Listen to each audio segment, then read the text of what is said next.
So the first thing we're going to do is actually Skype in Crystal Lameman, and she is with the Indigenous Environmental Network as well as the Sierra Club Canada. She is from the Beaver Lake Cree Nation, Treaty Number 6 in Alberta. She is the Climate and Energy Campaigner for Sierra Club Canada and is a fellow of the Indigenous Environmental Network. Crystal, can we hear you?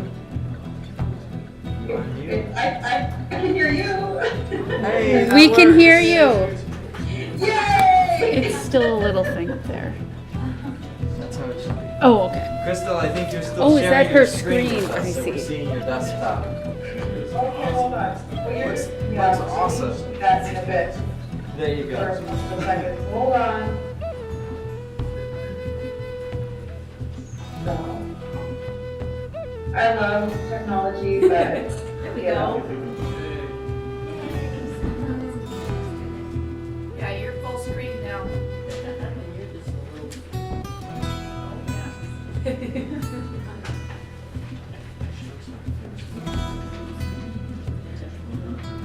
Okay. How come I can't see you guys then? What's going on? You should be able to see us here. You should see us. We can see ourselves.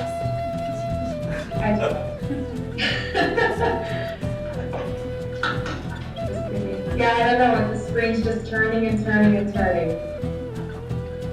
Okay, well I guess I don't need to see you guys even though I would like to. So do I start? Yeah? Yes. We're ready for it. Okay. I hope I'm not on like some really big screen. You are. You look great. Okay. Somebody in the room needs to keep time for me. I think Kendall's there so she knows when I start talking. Sometimes I just go off and off. So somebody will just have to stop me. Let me know when I have 2 minutes left, okay? I found it easier for me to share a video which puts the Beaver Lake Cree's litigation in perspective. It also will show you the community members. The lady that's going to be talking, I just want to say this, the lady that's going to be talking stage, she's talking about the water and how the land is our Bible. She's actually now the chief of our community. We had a bad election very recently, and she is one of those women that is standing up in our community, and one of those women that fully supports the environmental work, the rights of Indigenous peoples, and is now pushing forward and forging ahead with the Beaver Lake Cree's litigation, and is in full support of the environmental and Indigenous rights work that we're all doing. So I just want to say that as a positive note to some of the ugly things that I'm going to share. So I'm going to start by saying, Madison, Minneapolis, Takio, Mia Crystal Lameman, and Saleta, Nihil, Biagoska, Mr. Samali, Sibu, and Nibatasik. So what I said was, good evening everyone, I'm Crystal Lameman, Beaver Lake Cree Nation, Treaty Number 6. And I am actually going to show you, I'm going to use a PowerPoint, and I'm going to try to go through it really fast. But just to give you a glimpse into where we're located and some of the trials and tribulations that we're facing right now in my community in relation to the over-industrialization of our traditional hunting territory, which obviously also involves the non-Indigenous people, the rural people, and the farmers in our territory. So with that, Andy, I'm going to share my screen with you. You're going to see my desktop for a couple of seconds.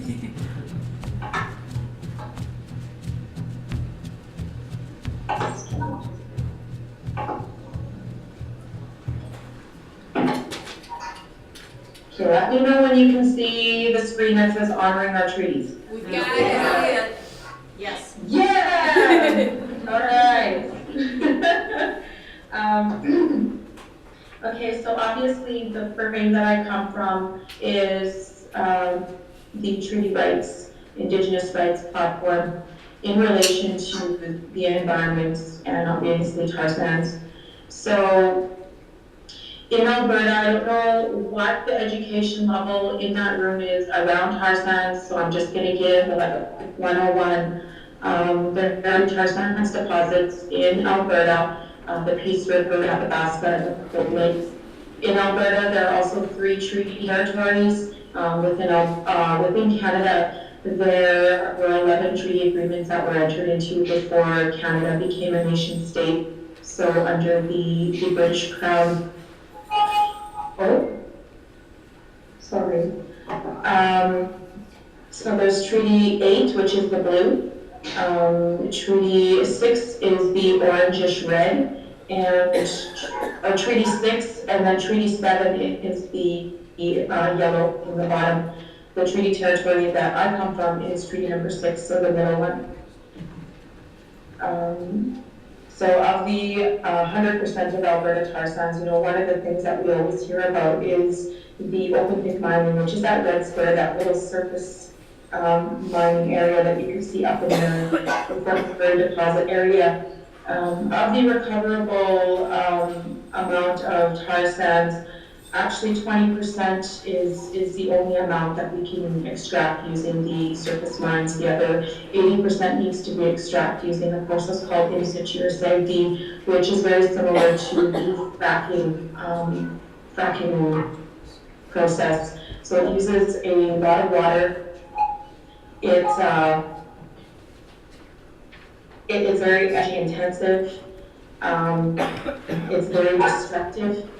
And Dr. David Schindler, who's a professor at the University of Alberta, always like to share this quote that he says, "There's nothing on this planet that compares with the destruction going on there. There was a global prize for unsustainable development, the tar sands would be the clear winner." One of the things that the government, and industry talks about is this word overburden. Within the traditional territory of the Beaver Lake Cree, it's all SAGD in situ, and we have logging and we have logging. So essentially what happens is the logging industry will come in, the pulp mill industry comes in, and they take what industry calls overburden. And overburden to them is basically pristine boreal forest. So since operations began, tar sands extractors have moved more than 1.4 billion tons of what industry calls overburden, like I said, which is actually pristine boreal forest. And that's more dirt than was moved for the Great Wall of China, the Suez Canal, the Great Pyramid of Cheops, and the 10 largest dams in the world combined. So essentially our homelands is labeled as overburden. So the logging industry comes in, they remove the overburden, and then the oil and gas extraction is then opened up. So the map of the Beaver Lake Cree's traditional territory, the black line is actually the Alberta-Saskatchewan border. So the traditional territory, which is Treaty 6, actually goes into Saskatchewan as well. We're dealing here with the Alberta side there. So you can see there that the traditional territory of the Beaver Lake Cree spans 38,972 square kilometers, and I knew I was dealing with U.S. folks, and I should have converted it into miles. So I don't know how much miles that is, but it's a lot. I'll do that for tomorrow. But you can see, essentially 39,000 square kilometers. And approximately 35,000 square kilometers of that is oil and gas well sites. And then further to that, to the map on the right, you can see that every square kilometer of those tar sands deposit areas have been leased out to every major oil company in the world without the government following with their due process, and then within that due process is their duty to consult. They failed to consult with Beaver Cree. And like I said, the process that we use here is SAGD, which leaves a larger environmental footprint than surface mining.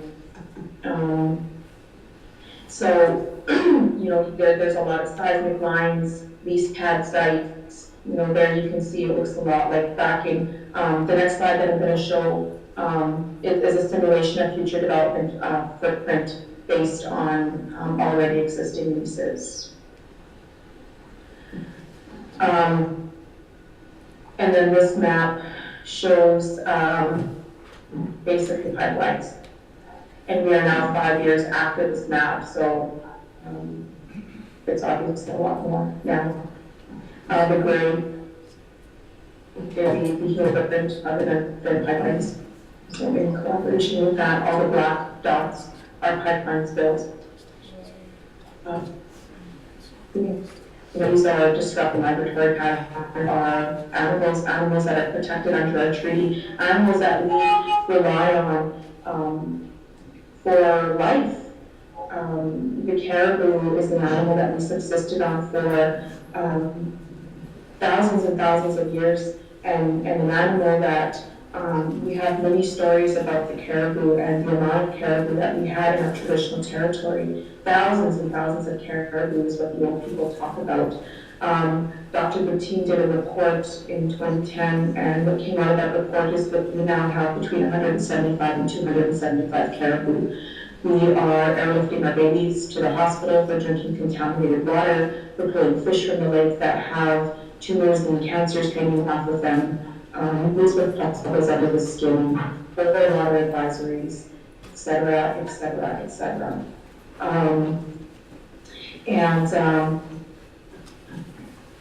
We're also having to deal with spills, underground explosions that are happening through this SAGD process, which is a very dangerous process. Spills that are happening and, some 13, 14, 15, 16 months later are still spilling. And spills that have killed over 200 birds, small animals and amphibians, over 1.5 million liters of bitumen emulsion spilled out onto the land, over 300,000 kilograms of vegetation airlifted and taken out of these areas. I'm pretty sure I'm running out of time, so I just wanted to show another slide of what it calls reclamation, and we're going to give it all back. Where today only 0.2% of all tar sands operations have ever been certified as reclaimed, so that's less than a total of 1 square kilometer. With the Beaver Lake Cree finally, took a step back in 2008 under the leadership of Crystal Lameman, who was chief at the time, and launched a litigation against the Alberta government and the Canadian government in relation to the cumulative impacts of this industry. And with that, I would like, just trying to do this, because that would actually take me into the video. Sorry, I'm kind of struggling with this whole online thing. Hopefully I'm doing okay so far. So Andy, if you could go ahead and play the video. Should be able to do that. Let's see here.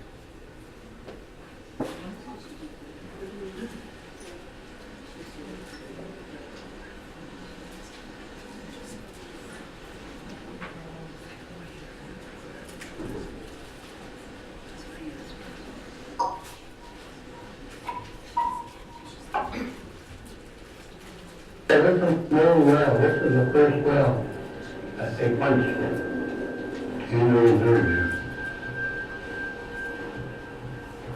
When they punched it through, trembled and shook everything. My community is located in the middle of 2 of the 3 tar sands deposits. Every square kilometer in those deposits that fall within our traditional hunting territory have been leased out to industry without the Canadian government following through their duties to consult with the Beaver Lake Cree.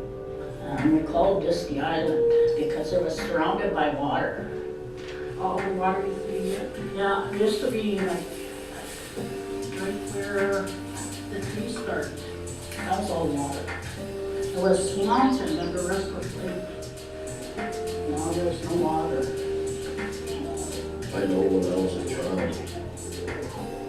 take a cup, we could take a container and drink the water just right behind me here. That's no longer possible. We were the first environmentalists. We were the first scientists. When you take sage especially, you don't take the root. You leave the root in. Because it regrows from the root. And when you pull the root, you're pulling the whole plant. This is your own church. That's what I was told, and I believe that. Like, this whole world is a church. When we prayed, we stayed in Mexico. And we were thankful and grateful. As we float down the river of life, we have this piece of board that we hang on to. And that's what's keeping us afloat, our feet. And that water, we call that the milk of the earth. We're airlifting our babies to the local hospitals for drinking contaminated water. We're not going to have anywhere to run away to because we are from here. We are from this land. Indigenous rights, treaty rights, are the last stronghold that we have. As of March 28th of 2012, the Beaver Lake Cree set historical precedents and has been the first community to ever be granted a trial in relation to petroleum industry in traditional hunting territory. The provincial and the federal government has tried every trick in the book to have this case thrown out. It had to happen. I mean, somebody had to stand up and say, bull. And in our situation, it's the small guy that gets to do that. The only thing that's going to stop us from winning this lawsuit is money. And so here, the nation's poorest people are carrying one of the most historically precedent-setting litigations on their back. And it's up to the nation to get behind our people and support that.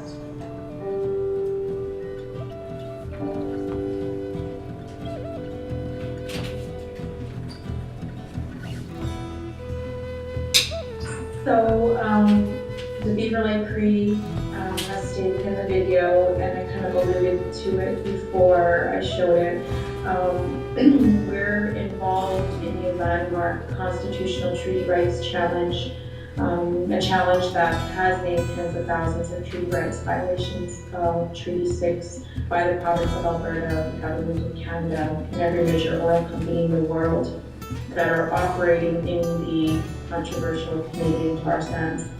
The Beaver Lake Cree's case represents a growing understanding that through Aboriginal title, inherent and treaty rights, the native rights-based strategic framework is the strongest legally binding strategy to stop the unmitigated expansion of the tar sands at the source, including all of the associated pipeline infrastructure coming out of Alberta.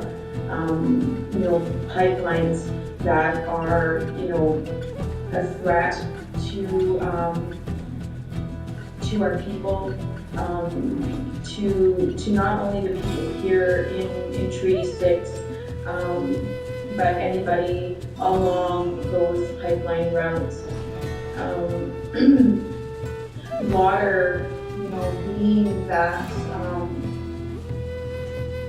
one thing that connects each and every human being, no matter race, color, or creed.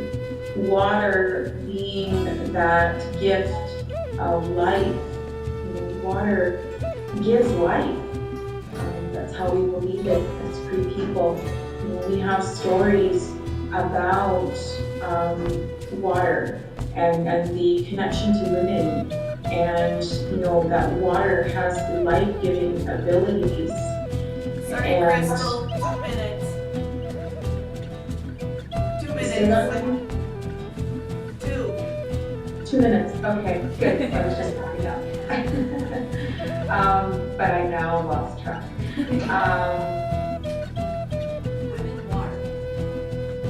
Yeah, I was just going to say, you know, that as women, you know, it's our responsibility as we have that ability to give life, just as our one true mother, you know, gives life, and we call that, like I said in the video, the milk of our mother. And our men, you know, are the ones that are our protectors, our warriors, you know, those ones that stand up when the women speak. And so, you know, we all play a vital role in this movement. We all play a vital role in this work, this very important work that we all do. As a mother to 2 small children, you know, I never ever had the intention that I would do this work. I'm a school teacher, but here I am, you know, having to fight for my children's basic human rights to drink clean water and breathe clean air. And so, you know, with that, just that reminder, you know, that we're all allies and we're all in this together. And so I'm going to leave you with this, and it comes from the quote of people. Honor those who came before us, meeting the needs of the present generations, not compromising the future so that the coming generations are able to meet their own needs and guide our vision and renew each cycle of life. That's not about all my relations. So thank you.